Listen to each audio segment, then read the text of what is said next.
Okay, so we've finalized the lift and the structure.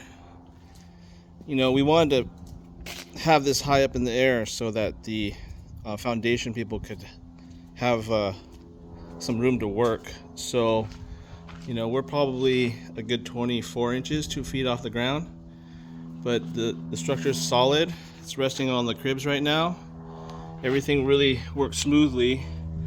You can kind of see here, you know, there's the cribs there, and there's 8 cribs. And so, as I was talking about earlier, there's varying levels, but you just got to work in increments of 3.5 because that's the thickness of these crib material. So for example, some of these cribs have, you know, 5 or 6 layers, and some have 4 layers, depending on how much. But the important thing is to keep the structure level, is to make sure that you have these set at the right intervals. There wasn't too much to it. We braced the house, everything's very secure.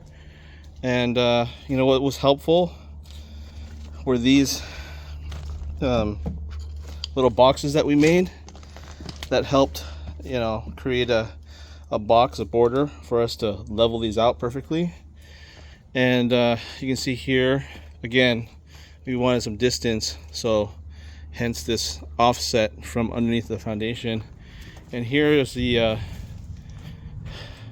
so we did this here instead of putting the crib here and here.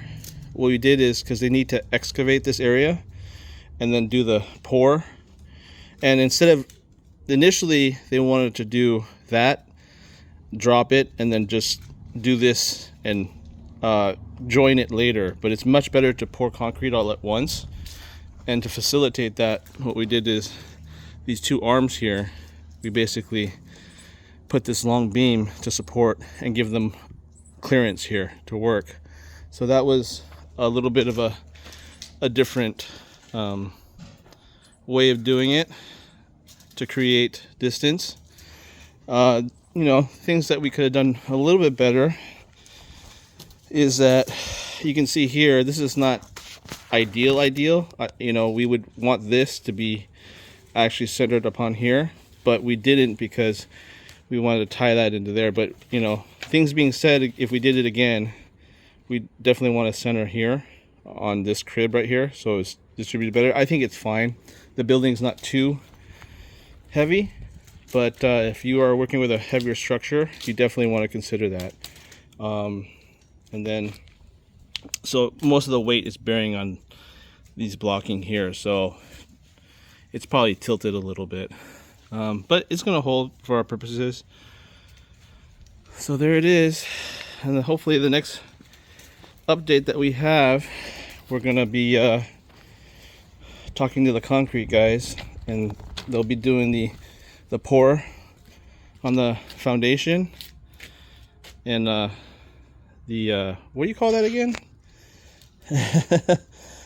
Anyways, the foundation around the whole building. So there you go.